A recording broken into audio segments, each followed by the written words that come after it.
Let's move on to the shipyard where our newly built navy is being assembled. And so far we have 2 generals here.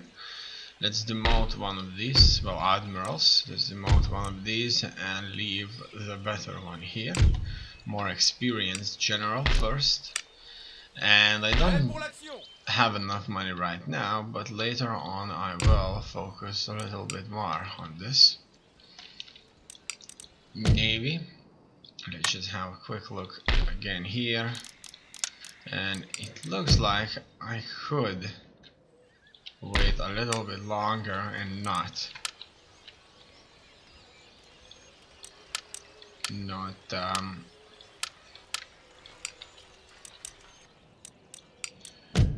retrain all the troops there so that I could rebuild a little bit here and there.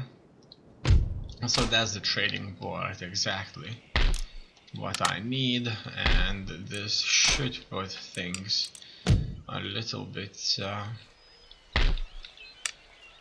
better for me, like if they put things in a little bit better position.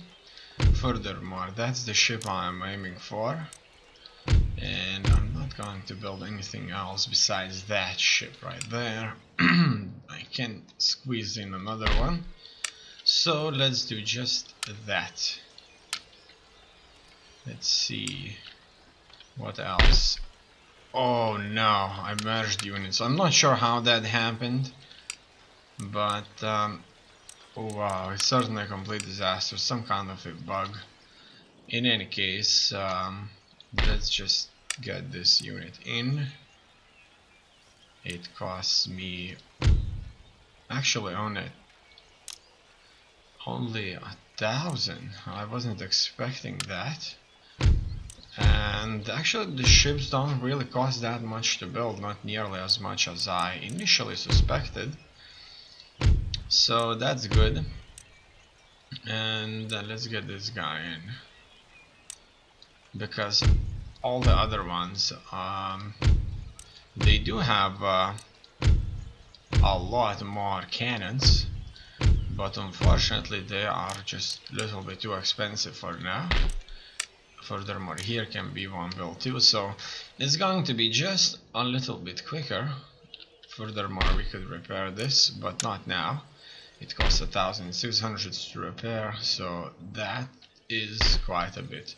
Now that that's done, let's just keep on moving. As you can see, my spies are moving into Russia. And this is where we're going to learn more about them. Spanish Navy here has an army. I wonder where they're going. Yeah, they landed in Ottoman Empire. It looks like Spain is at war against Ottoman Empire, which isn't bad for me. It's certainly not bad for me.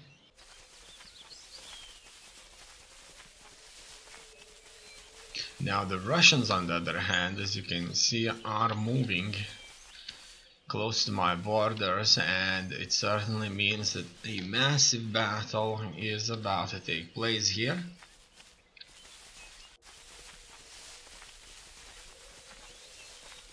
Where we are going to fight the Russian army.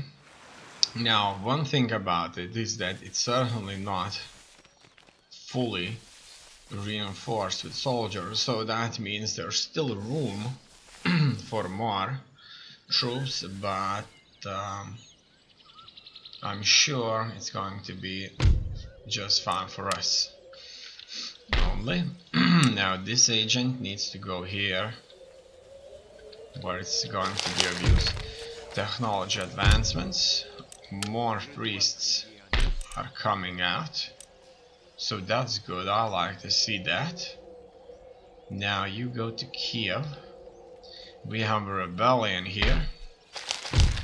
Another agent. Good. Now this agent could be sent a little bit more east. And here's the rebellion. The people of this region have armed themselves and risen up against your government. This open rebellion must be put down at once, lest it spread to adjacent regions and leads to revolution. Okay, let's get rid of this rebellion now. And done. Now we just need to further go after them and make sure that they do not survive this. Workers on strike in Poland. If we squash them here, it's as well over. It's fine. The region stays under our control. This army does need serious reinforcement. Here's the church school that I need so much. And now we may go into battle against the coming Russian offensive here. The path has been blocked. No matter, that doesn't change anything. Trade gained. And here we are moving into the battle. As you can see, they will be reinforced by additional Russian troops. Our armies in the east certainly needs replenishment, but at the same time armies in the west needs replenishment too, so it may be as well that I simply need to get as many funds as possible in the next maybe 2-3 consecutive seasons to invest in replenishment on the armies. In this way we'll be just able to either keep peace or keep advancing. Now the enemy here should not be numerous, and it could be that due to that we will be able to get rid of them. Now the stronger army is reinforcing the battlefield, which means that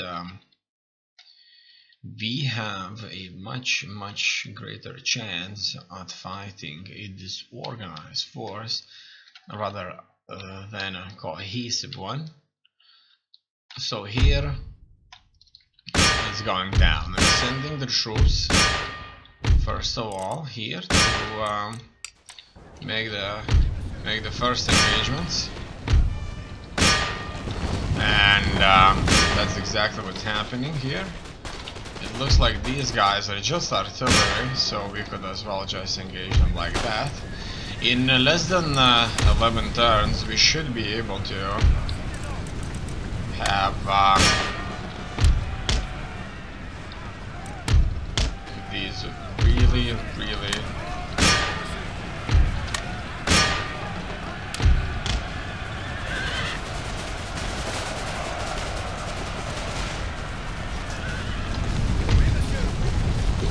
good firing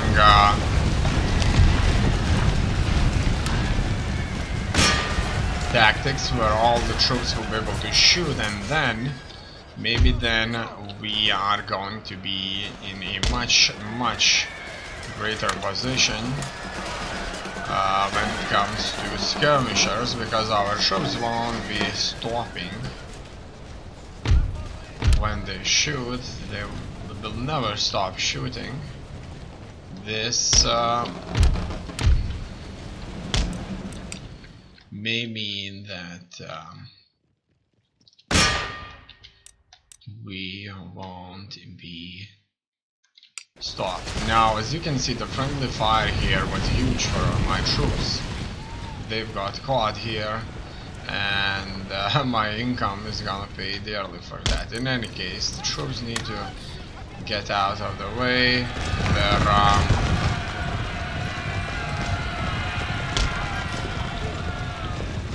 Our cavalry here is going to make a charge, and it's going to be bad. In any case, that's a massive charge from the Russian side,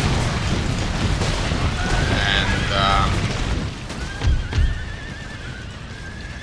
it's going to be disastrous for them because the cavalry is not going to bear that well. Furthermore, as you can see, they are being quite disorganized here by advancing against us with lone brigades. I like to see a different uniform color, and this gives me a little bit of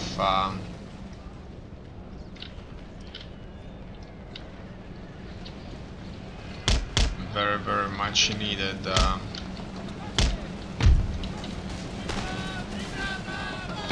defense. Okay, it looks like the Rebata cry is not going to work this time because our numbers are much greater than theirs, and they are fighting us very disorganized, in a very disorganized formation, and that will just simply give us that benefit that we so much need. We have successfully taken their artillery pieces, and this brigade right here, the 46th Regiment of Footline Infantry, is already afraid because there is just simply so many of us coming for them, as you can see even here, and we will undoubtedly be overthrowing this position. Okay, that's it. And it looks like they will not stand and fight here for long, and we will simply are going to advance further. I'm going to make sure that my cavalry is cutting down or routing enemy troops. Okay. That's another one of their brigades here. It looks like this brigade right here will be changing the other ones. Their artillery is in a very good position here, but it's probably not going to be that big of a deal. In any case, I need my forces spread out a little bit, the ones that are fighting the Russians, and as you can see, we are being shot, and we are being shot quite a bit. These guys of theirs are certainly not going to hold this for a very long time, and I want more forces there hunting. Okay, now looks like we can successfully attack other units that they have placed against us. So far so good. We are having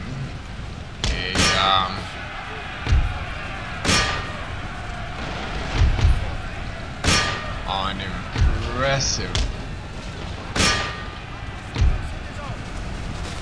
impressively successful attack here. As you can see, they are all engaged. There's too many of us for them to handle, and they would need large number of artillery pieces shooting at us if they wish to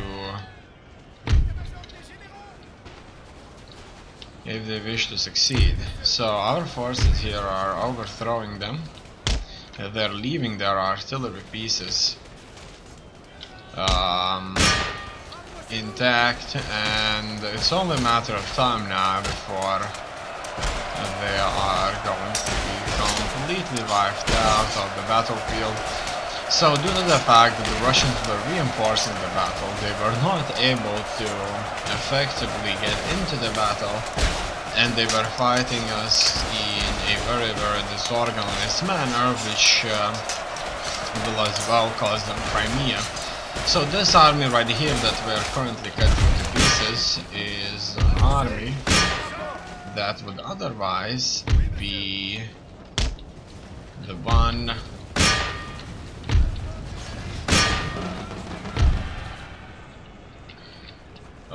probably stationed in Crimea, protecting Crimea, but that just is not the case. I see that they have an artillery piece here.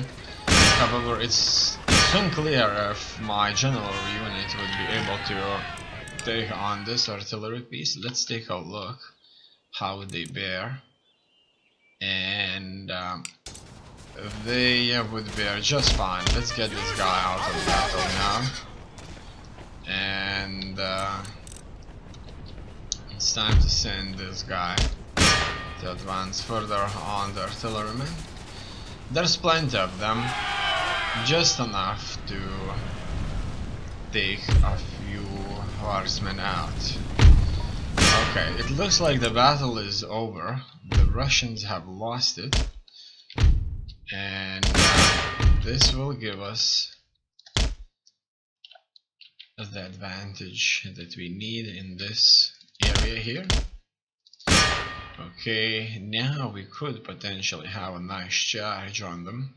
So they're running around, but for as long as they're not really fighting and just running away, we can charge them and get the kills that we so much need. Okay, now that we did got this good, very, very good victory, we can move south onto Crimea, take another settlement there, all that region.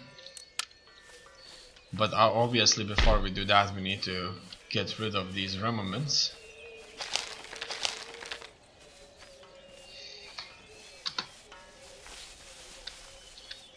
Okay, it looks like that's not going to happen, but this army may catch up with these remaining Russian troops. I've already checked through these, as you know, and it's fine. I have 13,000. This army needs proper replenishment. This army needs some replenishment too. Okay, now these two armies are soon to be ready. This force right here is going to be sent to the fort, supported by our newly built navy. We are going to transport these troops. First of all, we're going to transport them to a port here, and from here they are going to be moved to Iceland when we are ready to do so. Another army that needs replenishment is stationed right here, so this army is going to fight Jelgava, and Jelgava is currently held by Cortland. Furthermore, this army here could as well use some replenishment, and they will be moving on to either Moscow or St. Petersburg or Riga. Could be that Riga is a good choice, no doubts about that. This army is strong enough to move into Crimea, and this force, it's unclear if they can fight those guys there. Let's infiltrate and take a look, to have a closer look into what's waiting for us here. If we can eliminate